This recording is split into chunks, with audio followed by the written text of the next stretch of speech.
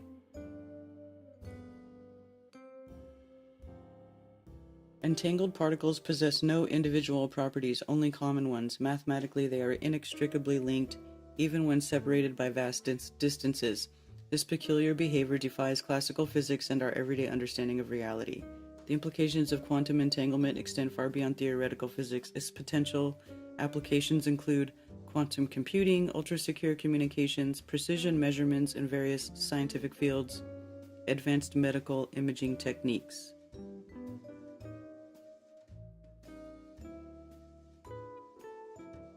The experiment unfolds as follows. 1. An atom is struck by an ultra-intense laser pulse. One electron is excited to the point of breaking free. A second electron within the atom is jolted to a higher energy state. The two electrons become quantum entangled. The process reveals a fascinating aspect of quantum mechanics. The departing electron's exact moment of departure is inherently uncertain. The electron itself doesn't know when it left the atom. This uncertainty is intrinsically linked to the energy state of the remaining electron, creating a complex interplay of quantum effects. Measuring the unmeasurable. The research team's ability to measure these infinitesimal time differences represents a significant achievement in experimental physics. Their measurement protocol combines two distinct laser beams to capture the elusive timing of quantum entanglement formation. To put the scale of these measurements into perspective, considering the following comparison. 1 millisecond is 0.001 seconds, and a nanosecond is 8 zeros and a 1, and 1 attosecond is 1, 2, 3, 4, 5, 6, 7, 8, 9, 10, 11, 12, 13, 14, 15, 16, 17 zeros, and then a 1. Holy smokes. Team's measurement revealed that the timing difference between high and low energy states of the remaining electron averages around 232 attoseconds. This level of precision is akin to freezing time itself, allowing researchers to peer into the quantum realm with unprecedented clarity. Right.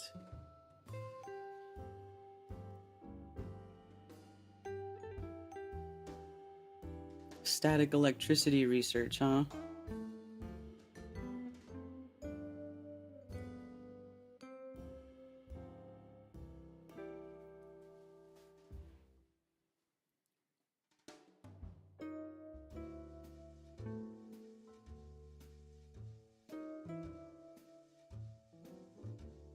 Quantum entangled sounds like a naughty sex position. You're such a nerd, Carrie.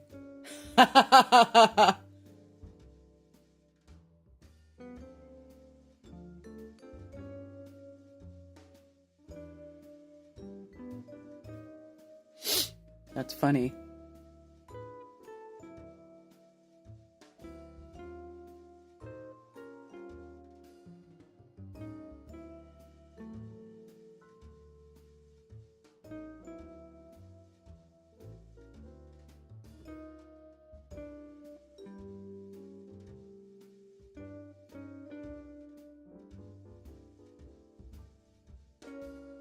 Apple's M4 Mac Mini drops to a record low of $549 for Black Friday. Did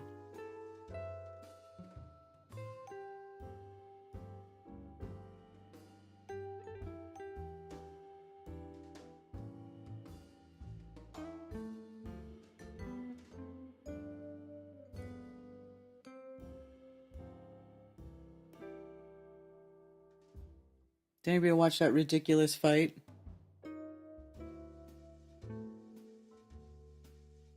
They're doing it through the negative side.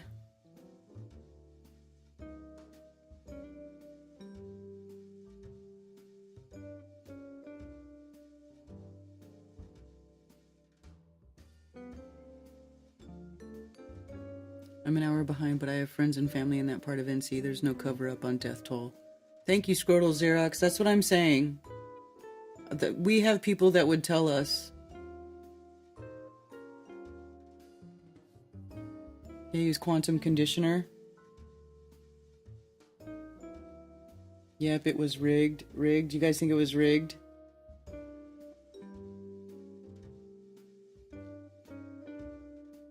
It looked pretty whack, didn't it? Like I feel like the sparring videos of Mike Tyson looked like he was putting in more effort than when he was actually boxing that Jake Paul guy.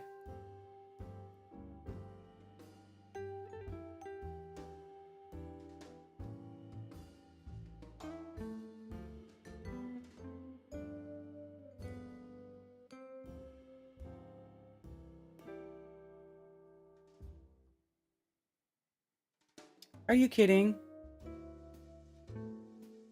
I click on this article that says how to protect yourself, your kids from winter respiratory illness. I wanted to see whatever BS it was going to say.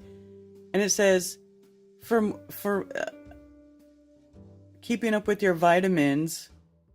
That's what they say. Keep up with your vitamins. And then it says, or watch this video for the full interview. Get out of here. Get out of here.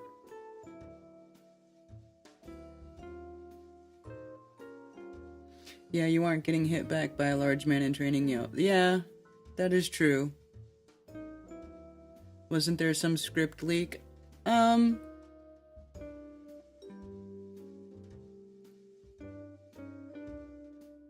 Shifty says he needs to get entangled. I was gonna make 20 million, I'd rig it too. That's kind of my opinion, is like once you get so much money involved, it's like they don't really take any chances, right? Although, I don't know. Jesuit Theater, says TC Zam Man.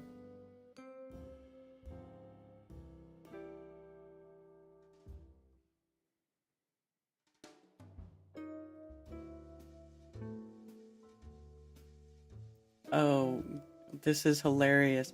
Why does everything look flat, even though Earth is round?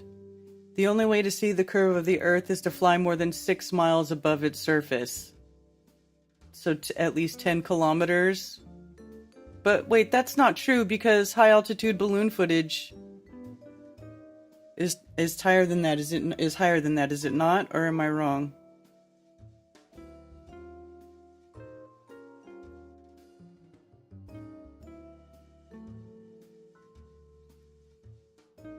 Ever since the ancient Greeks first made observations of the circular moon and skies, scientists have known that the Earth is a sphere.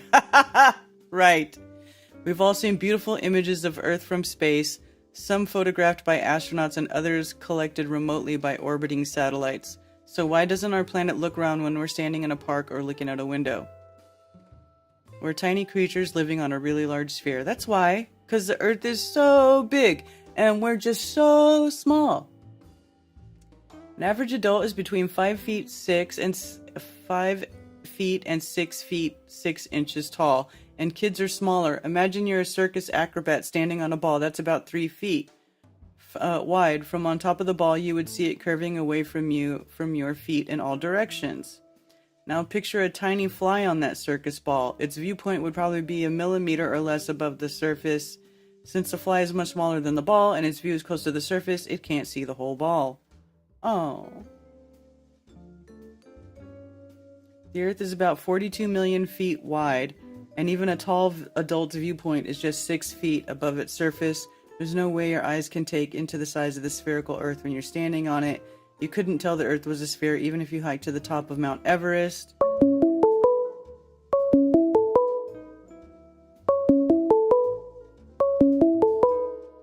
Okay, let's see if I can hear this person talking. Thank you for calling Coffee Talk. You're on with Karen B. Hello? Hello? Yeah, hello? Yeah, you gotta mute me. Mute the watch page. Okay. Hello? Yes. Hello? Okay. Yeah, good thing we're talking about this, because I was going to call in, but can you hear me okay? Uh-huh. Okay, I just sent up a high altitude balloon in October that I had for like a couple of years, and I couldn't get anybody to help me do it. And so then we went ahead and we put it on. My husband has a YouTube channel. I mean, I guess he had one. And it went up. It made it to 100. I'm in Missouri, so it went up 105,000 feet, and it burst in. So we've got the cameras. We had 2 cameras, and one of the cameras is a GoPro, and we took the fisheye lens off, and the other camera was not a GoPro because I was told to get a non-GoPro, so we won't have that problem with the fisheye. So there's a slight arc or curve, and I know it's not the Earth, but now my husband and I were fighting because he believes in the globe still, but they see this slight arc and they say that's the curve, and I'm like, no, it's not. So how do I tell them? I know I've heard of barrel distortion on the camera, maybe, or I don't understand that, but what is that? Well, I don't know what exactly the specs are of the camera you used, but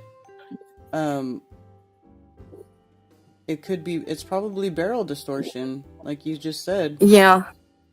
Because it doesn't show it like as it's going up, like when it's going like 1,000 feet, but then it shows, it does a little bit of the wonky, or whatever you call it, goes concave and convex, kind of, not a lot, but I don't know what to tell him. I know it's not the curve, but you're fighting over that now, and if there's anything I can with this barrel distortion, if I can recreate it and show him like this is what's going on, the curve of the lens of the camera or something. I don't know.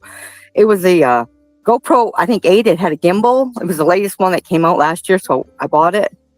I had like 3 different ones, but we sent up 2 cameras, and so I'm fighting with him. And then there's a comment. Somebody left a comment saying, "Well, I guess the Earth is curved." Or there's another person said, "Well, you went to space, I guess."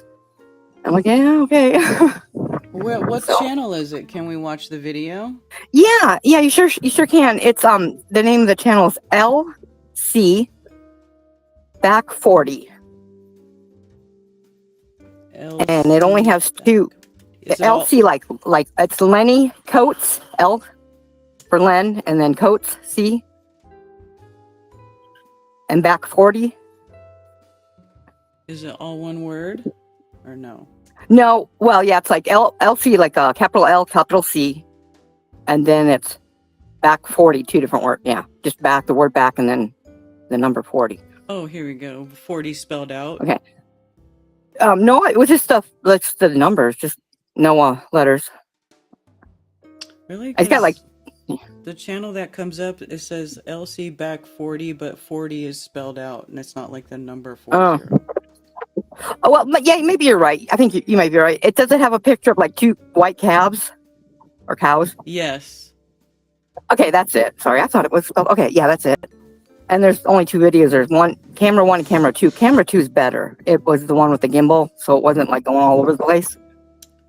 Oh, so one says camera 1 and one is camera 2, but they're both from the same thing. Yeah, they're from the same. Yeah, they're from the same thing. And I don't live that far from Dwayne Killam, and I contacted him over the last year, to try to get something going because I needed help. No, because my family members don't help me. They're like software engineers, and my 2 boys are nerds, and this would be right up their alley. But because they believe in the globe, and this has been since 2017 is when I came into the flat Earth thing, and I've been wanting to get a high altitude balloon, and I've had one for like a couple of years. Can get anybody to help me?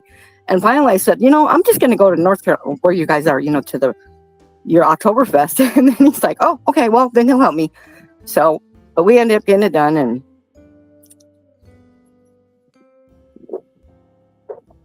cool. Let me see.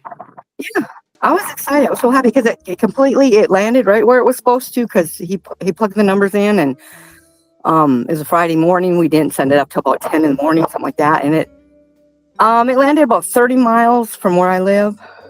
I'm in the Ozarks, and it turned over. It landed in the backyard in someone's tree, in a locust tree with the thorns.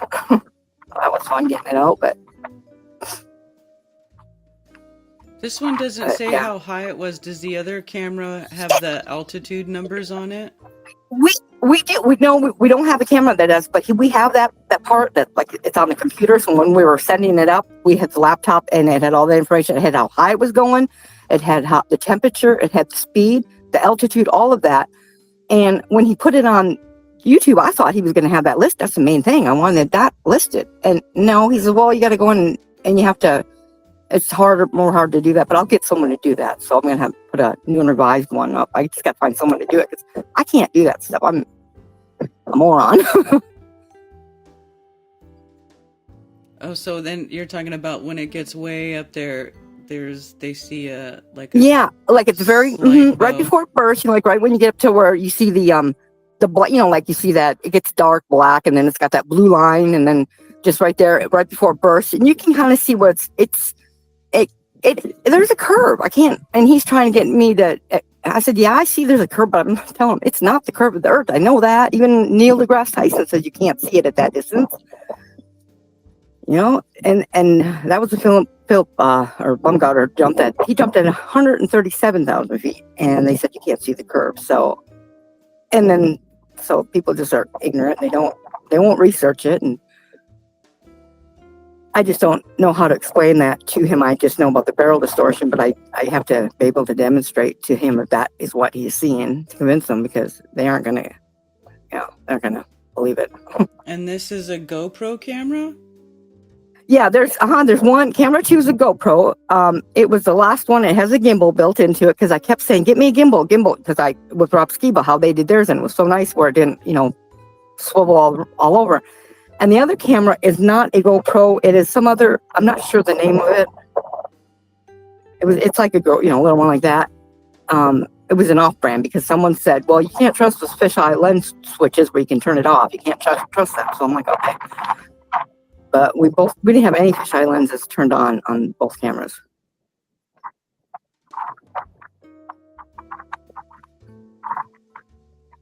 So, yeah.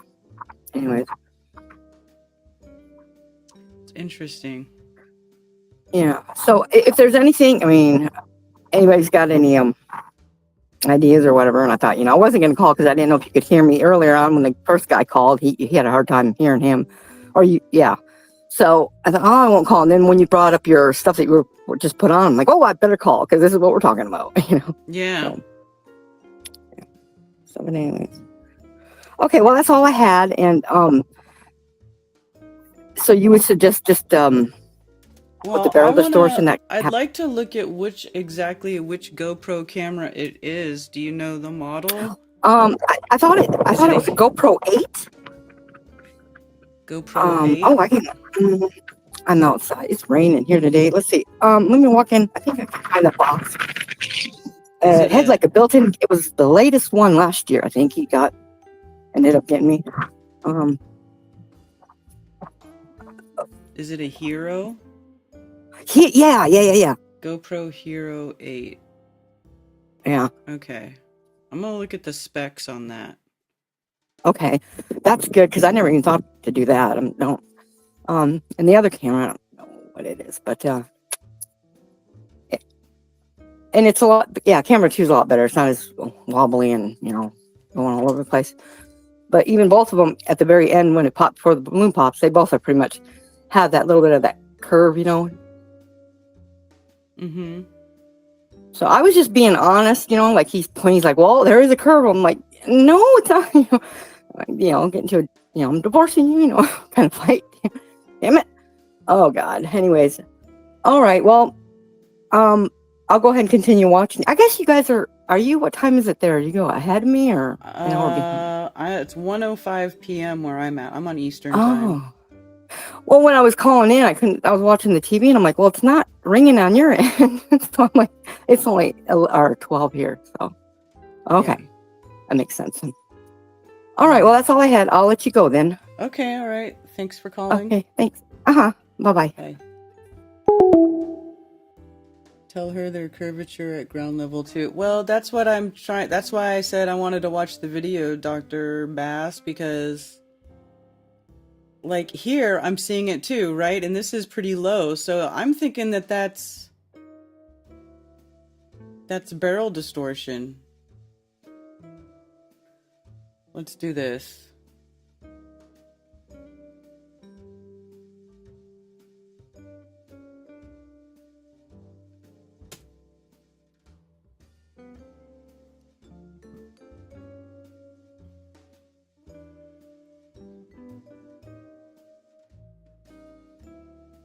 We're gonna take these into Photoshop.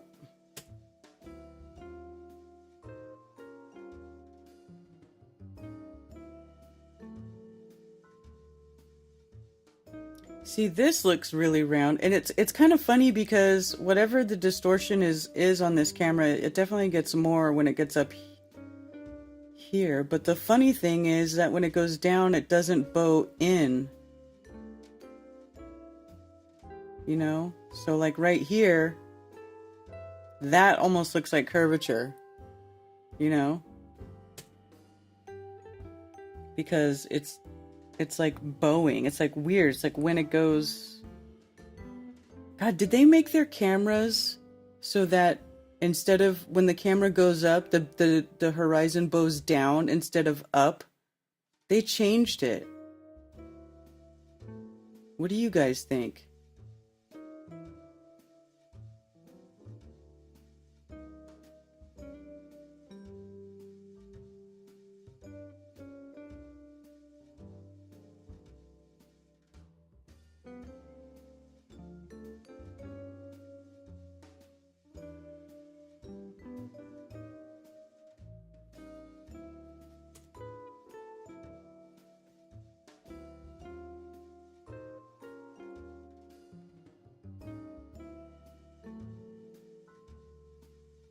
That's definitely got to be barrel distortion on the lens, though.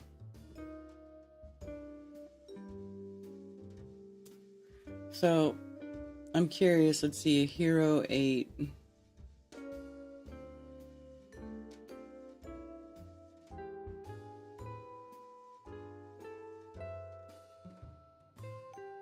What's the camera?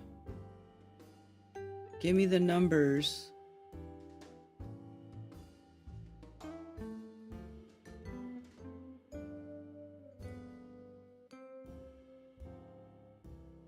$4K.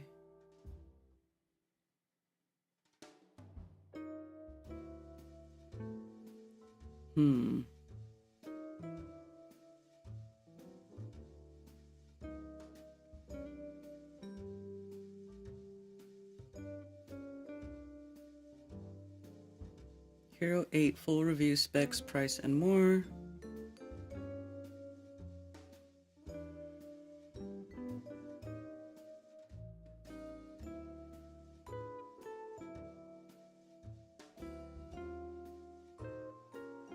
Here we go. Oh? Hyper smooth live burst integrated mounting. Download the 8 manual.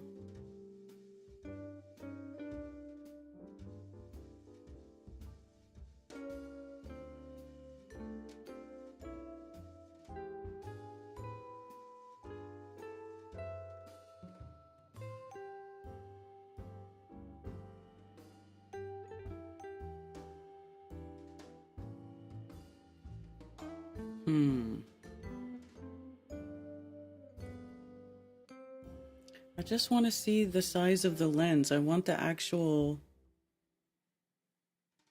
Why is it so hard to find?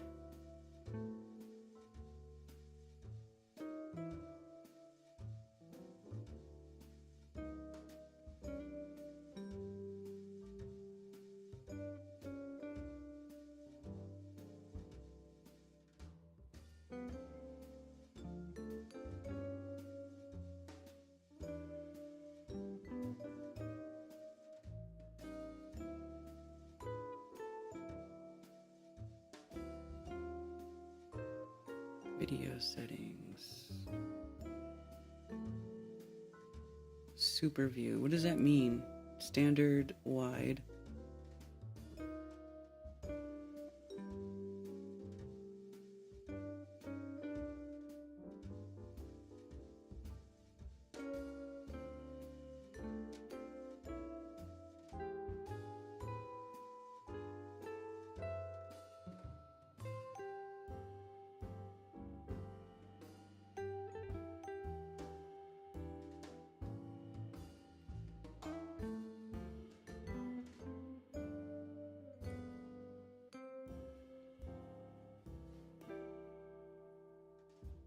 I really would like...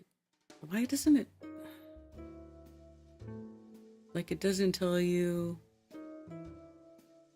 the actual size of the camera, of the lens, and the sensor, and blah blah blah. It doesn't tell you any of that.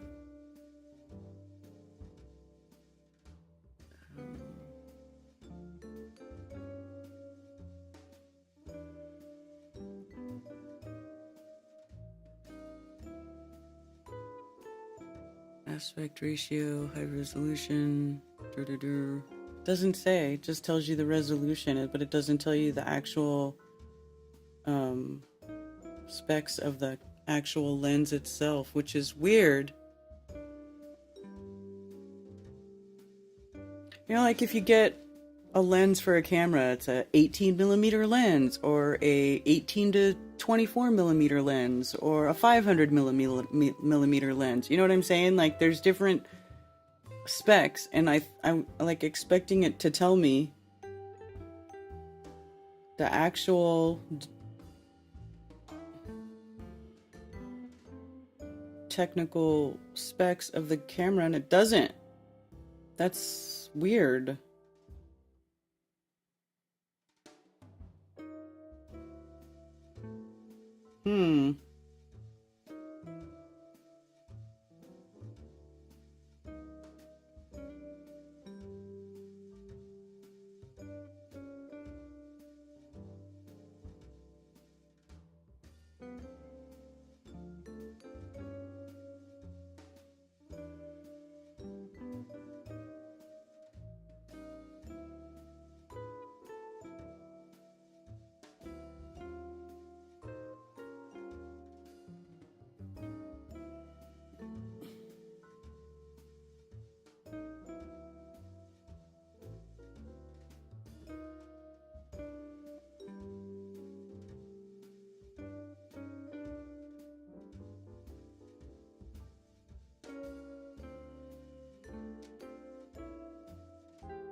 Wide lens.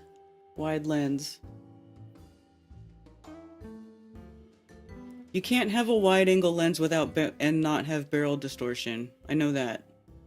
And these are all wide lens, it says.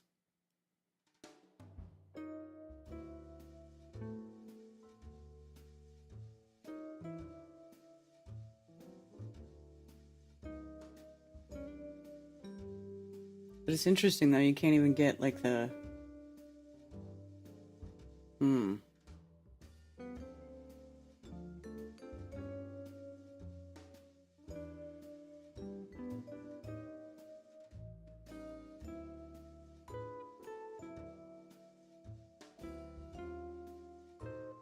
Maybe it's almost like GoPro changed how their lens... You know what I'm saying? Like, old GoPros, when it would go up, if it was a wide angle lens, when the horizon drops below the middle of the focal point of the lens, it starts to do the concave thing, and then as it goes above, it goes even more, and like then the Earth does this bloop bloop thing, you know, like the like it's flexing.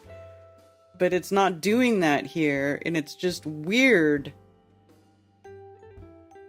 Because it's also not, but it, I don't know, it just makes me wonder, like, what is there? Is there something, because they have some super smooth thing, like they changed something, like how it processes the video inside of it or something. I'm very curious about what's going on here.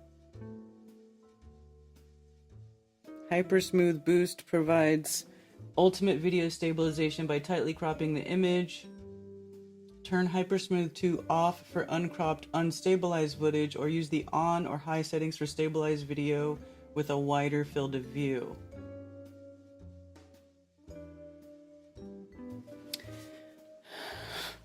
Okay, here, changing digital lenses on your GoPro is like switching out the lenses in an old school camera. They affect the field of view, the cropping, and the fisheye effect with your shot. So tap W. Scroll through the options to see a live preview of each option.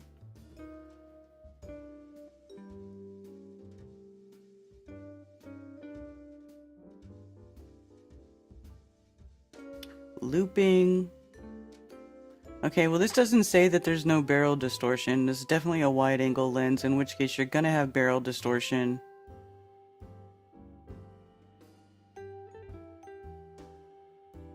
Low light, zoom.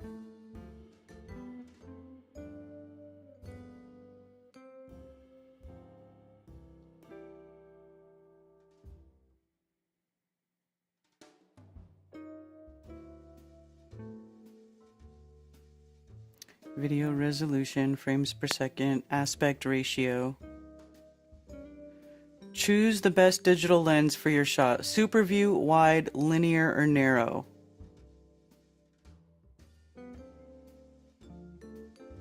Okay, so here we go. Super view is 16 millimeter, widest and tallest field of view served up as 16:9 video. So that, and then you have narrow, which says narrow field of view without the fisheye effect of super view and wide. So, wide field of view without the lens, without the fisheye effect of super view and wide. So linear and narrow do not have the fisheye effect of super view and wide. However, it also doesn't say that there is zero barrel distortion, and I just don't see how you could ever get zero barrel distortion out of a GoPro camera. Wide or linear.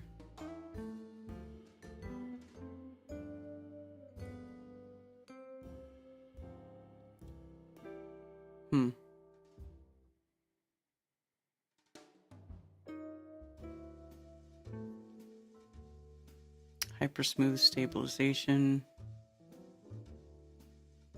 Photo, super photo.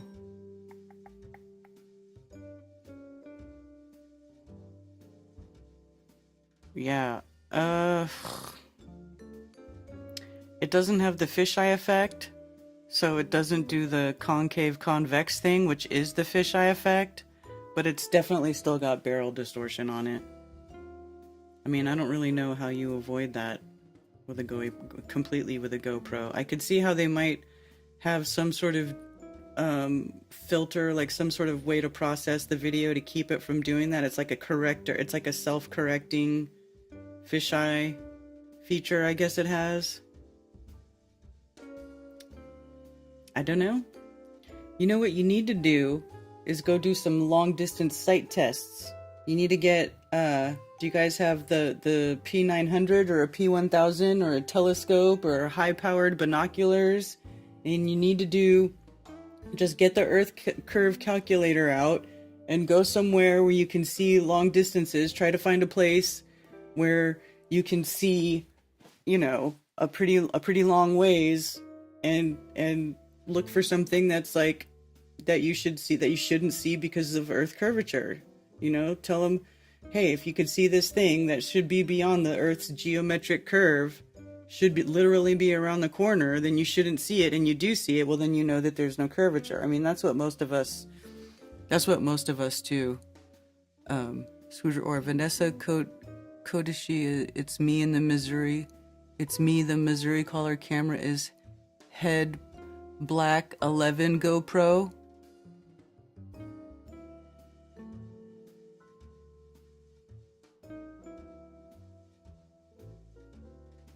Community app.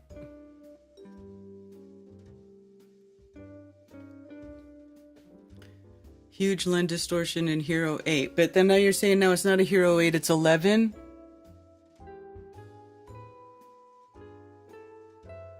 Tell her the curvature at ground level 2. Camera 1 or camera 2 with the GoPro. The distortion is caused by the atmosphere and the edges as well, making it look more curved.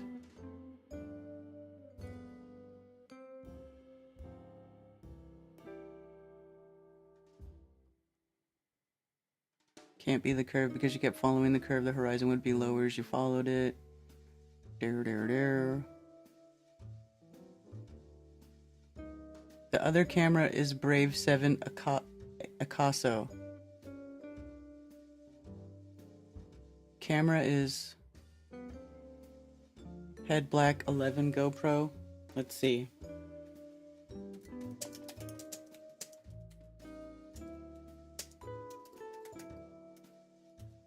Is head a typo? Should it be hero or is it head? GoPro 11 black head mount. Oh no, that's it. GoPro Hero 11 black.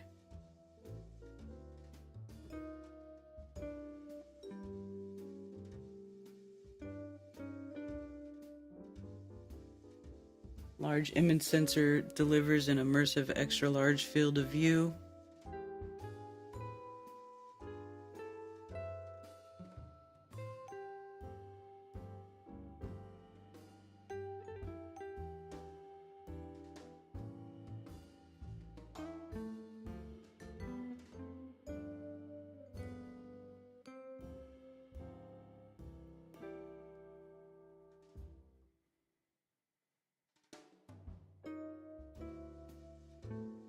Built-in lock horizon.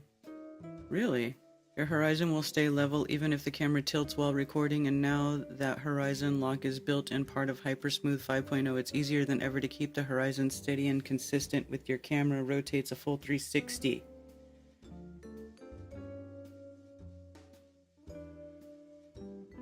Hero Black 11.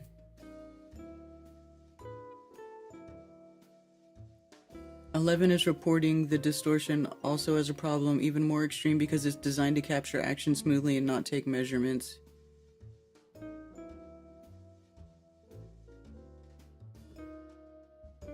Wish I'd send it up. I do plan on buying another balloon again very soon. I will try it again. We'll see what happens. The Hero 11 has 5 different lens options. I want the manual. Let me see the manual. Like I was just looking for Hero Black 11 manual. Let's see.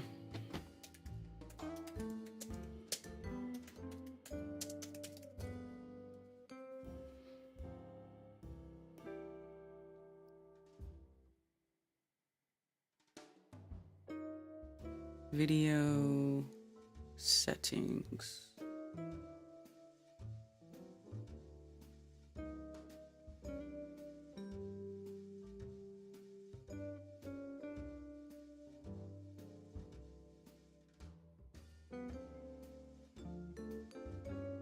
Wide, high, tech specs, video.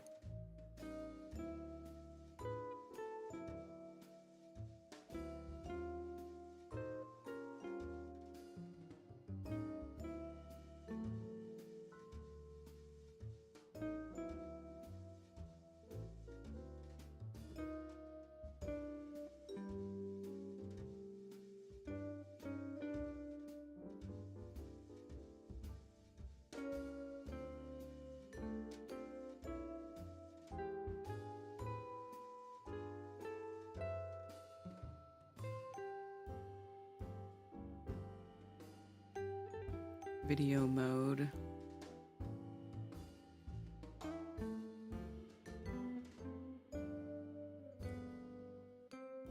Photo, time-lapse, settings. Here we go. Ultra wide, ultra wide, ultra wide.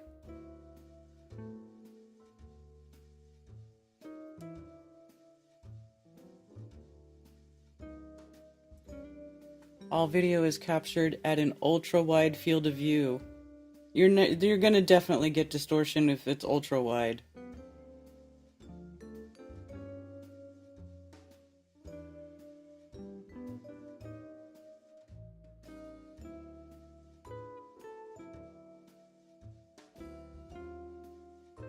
Does this have the digital lens thing on this camera too? Camera modes. Settings. Let's see, the camera modes. Video.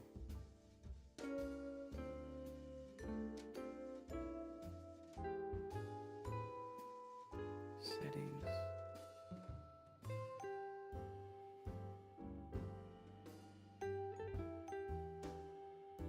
Yeah, these all say ultra wide here.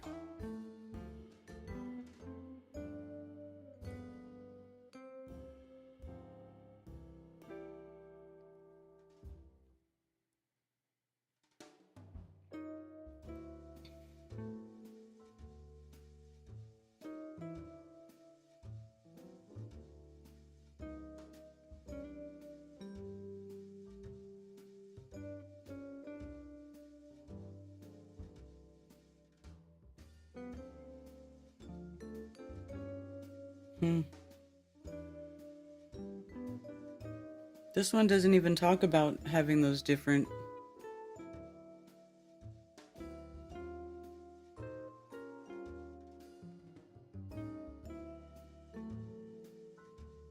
those digital lenses or whatever. This one doesn't even have that, or at least it's not talking about it. I don't know if I'm looking at the right one or not.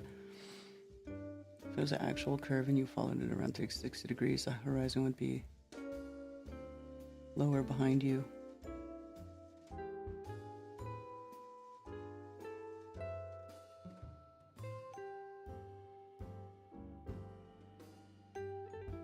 Also have a P900 and have done tests on a nearby big lake. Yeah! They still won't believe you? Cognitive dissonance, Vanessa. I'm sorry. I'm so sorry. You know what you need to do? Just stop talking about it, and then whenever something comes up, just ask it in a form of a question. Well, you know what I mean? Make them think about it. You're just gonna have to take those little teeny moments where something comes up that you know doesn't work on a globe and sort of drop a hint or ask a question that'll kind of make them think about it. I don't know what else to say, girlfriend. Sometimes these people, they just hold onto their balls so tight and they just won't believe anything. You know, they'll look for any sort of confirmation bias that makes it so they don't have to, you know, basically acknowledge the fact that they've been lied to their whole lives. Yes, Socratic method.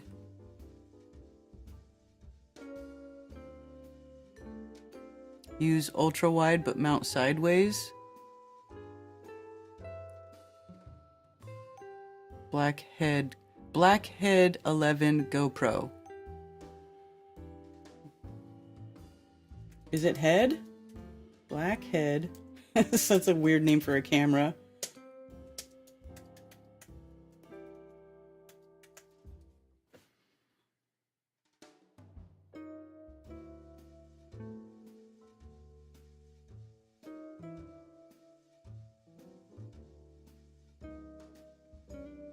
Doesn't say head, it says hero.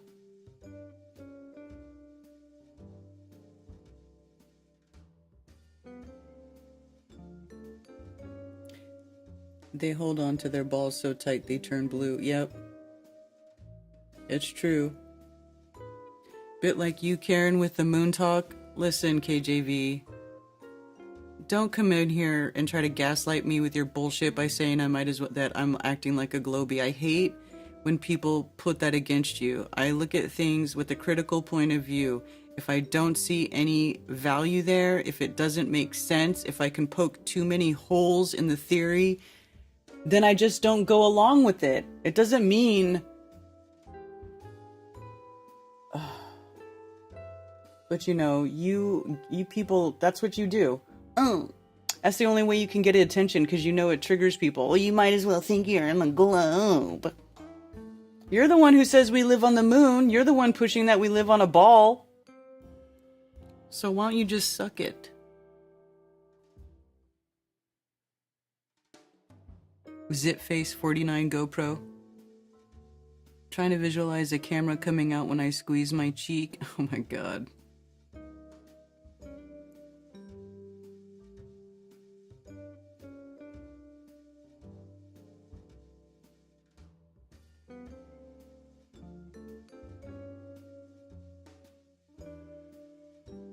Did you make me a shorter video with a basic breakdown of your moon theory? Play a longer game, throw in some humor.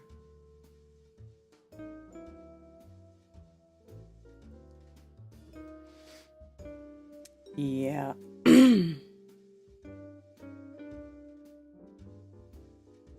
Vertical, here, look, here's a vertical video. What? For the world of vertical video? Sweet Jesus. TikTok, making everybody make stupid ass vertical videos. I hate vertical videos.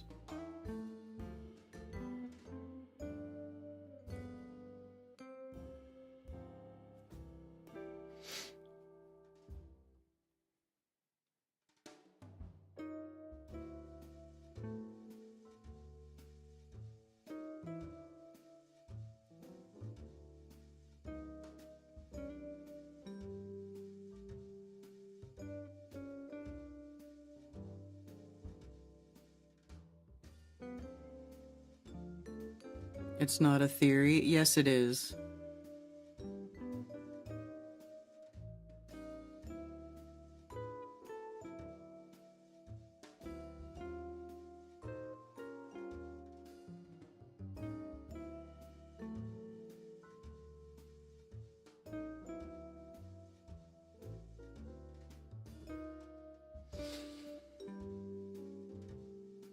See, just people wanting attention. So, wanting so much attention that they'll come try to get it over here. Which is really ridiculous. Like, really, really ridiculous.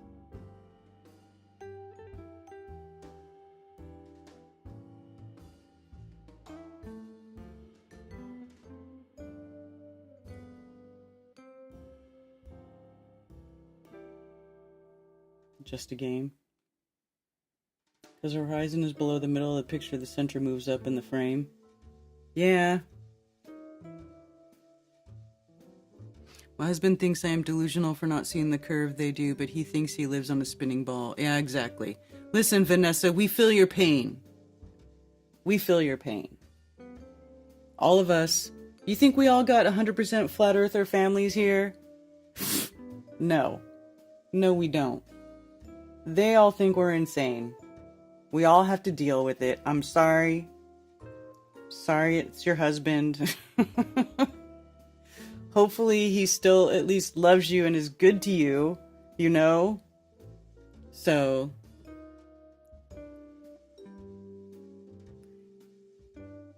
ain't you using your research capabilities?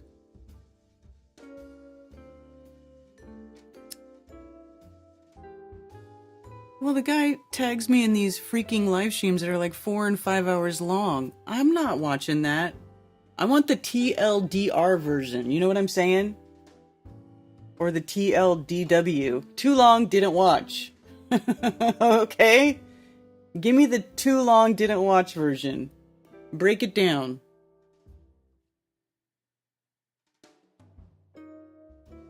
I'm also unequally yoked. Yeah, it happens. I'm the NDB. I'm the only FE in my family. Son and daughter know. Yeah. My children know. They make fun of me. That's fine. I don't care.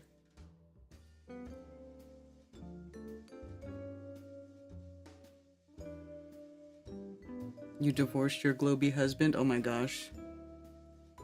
Well, you know, I don't want to encourage families to break up over that. You know, if you still have a decent relationship, you know, and you still love each other,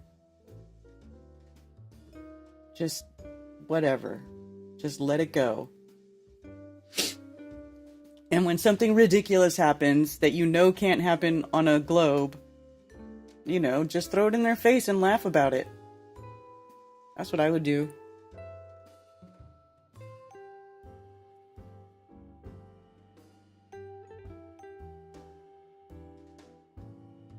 Been on stationary Earth realm for 9 years now, right? Going on 10. 2025 is year number 10. Not because he was a globy. Yeah. I divorced my globy husband too, but not because he was a globy. It was because he was a psychopathic, abusive asshole. He was already, and that was, he was like that before I woke up to flat Earth. Yeah, that's cool, Billingtano. Both my parents' kids are flat earthers. You'd think they'd want to take it more seriously. Well, you know, it happens.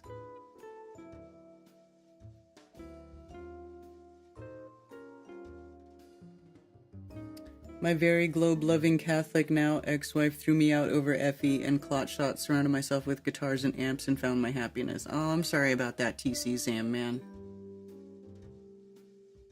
They told me you was a part of the Flat Earth Mafia. What the fuck is the Flat Earth Mafia?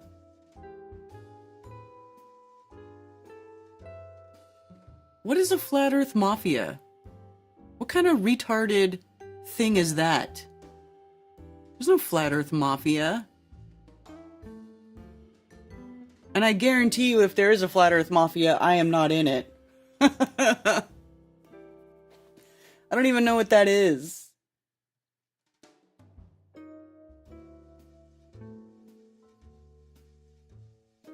Listen, KJV, make me a 10-minute video and sell me on the moon idea, okay?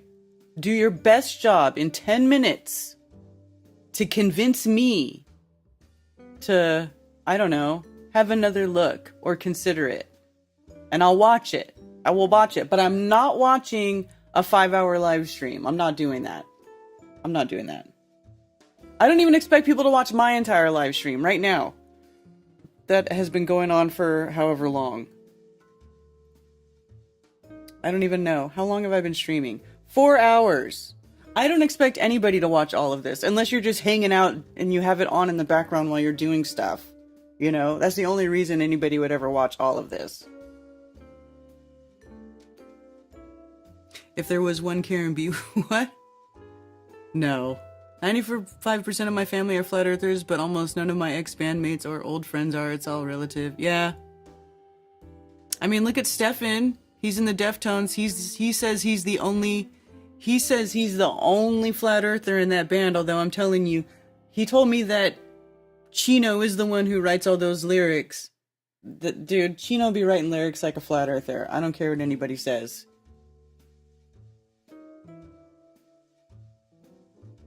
Exactly what a mafia boss would say.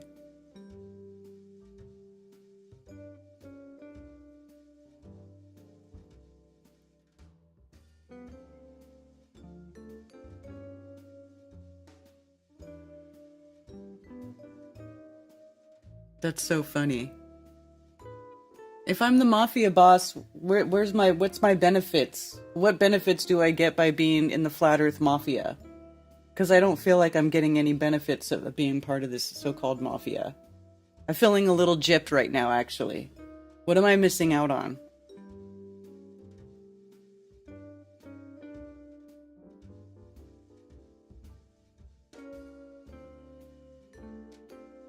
First ones to fall off the earth, right? There's a hole in the earth. Even that song, There's a Hole in the Earth. Next month we'll find out who's in the FE Mafia. Background, got shit to do, right? Exactly.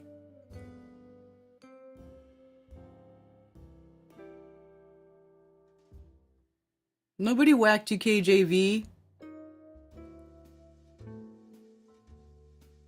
Let's just be broke and miserable and jobless instead. You're part of the family. I feel like I'm missing out on some cool shit. That's all I gotta say. There's definitely friction in the FE group. Because people like to get... It's like people got bored with Flat Earth and they decided to start... going with all these crazy phantasmal ideas that make no sense and conflating it with Flat Earth, and they're all okay with it and Karen's not. So I can tell you right now, that's probably the #1 reason why I'm not in any Flat Earth quote-unquote mafia. Okay?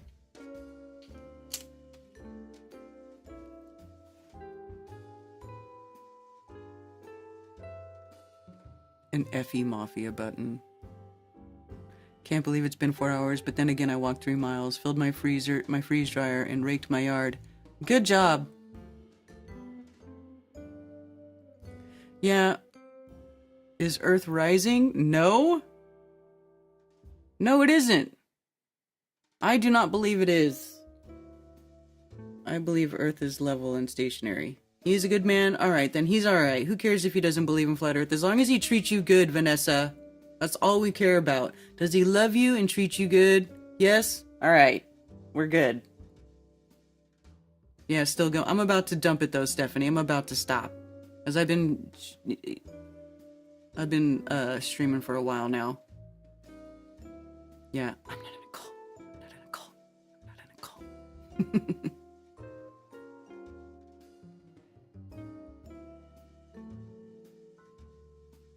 Yeah. Matriarch of the Flat Earth Mafia. That's so silly. I'm totally not. I'm just Karen, man. I'm just a flat earth Karen, I guess. I don't know what I am.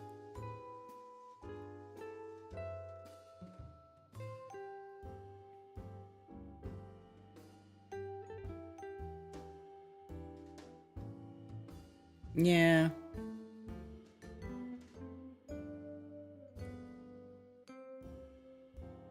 Nana Karen, that's funny. Hilarious. Half of FE seems to think Earth is rising. No, it is not half of FE. There's like 5 of them. Okay? There's like 5 people that think Earth is rising.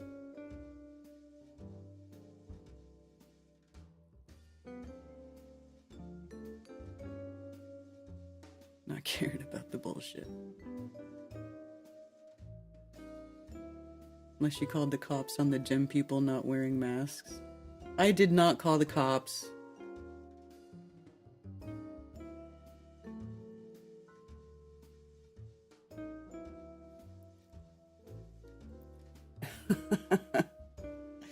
Manager.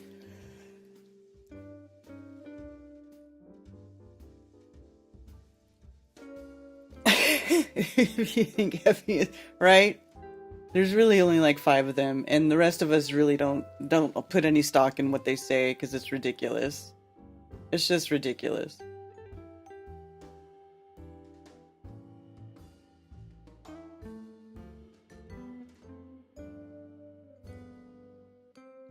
Baking pancakes. I'm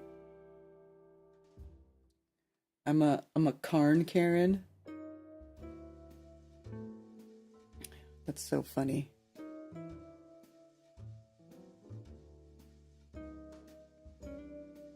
All right, KJV, 10 minute video. And then send it to me. Dell is, yeah, into the rising Earth. And some other people. I feel like he's just doing it for attention. He just loves to argue, and he found something he can argue about and use to get clicks. You know? He's got to say something from that shed.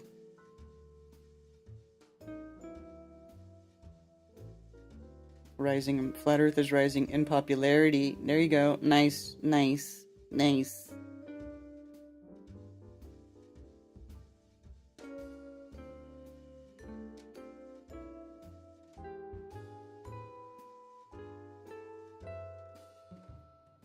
All right, you guys, I'm going to wrap it up.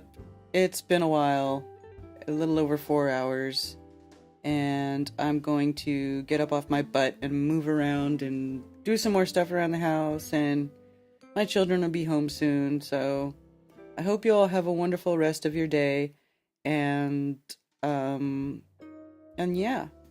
And, you know, if your family isn't into Flat Earth, as long as y'all are still cool and they're not total dicks about it, it's all good. It's all good. My mom and I used to get in huge fights about Flat Earth, and then I just stopped trying. One day I was like, you know what? I don't want to be at odds with my mom, you know? Like, I don't have my dad was never around, and I was like, I don't want to lose my mom over this stuff, right?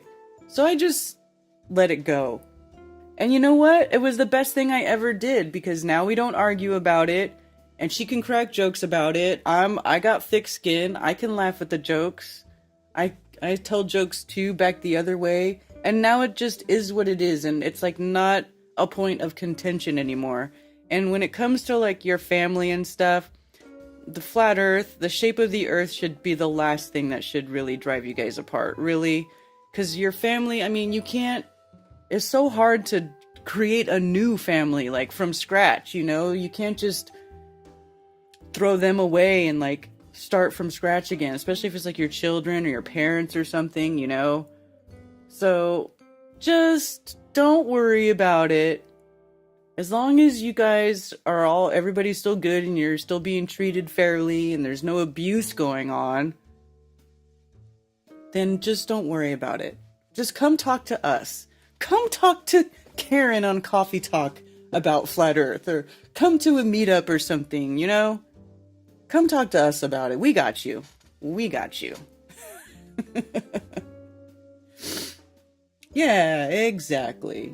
All right, you guys. Have a wonderful rest of your day. Enjoy the weather before it gets too cold, and we'll see you all next time.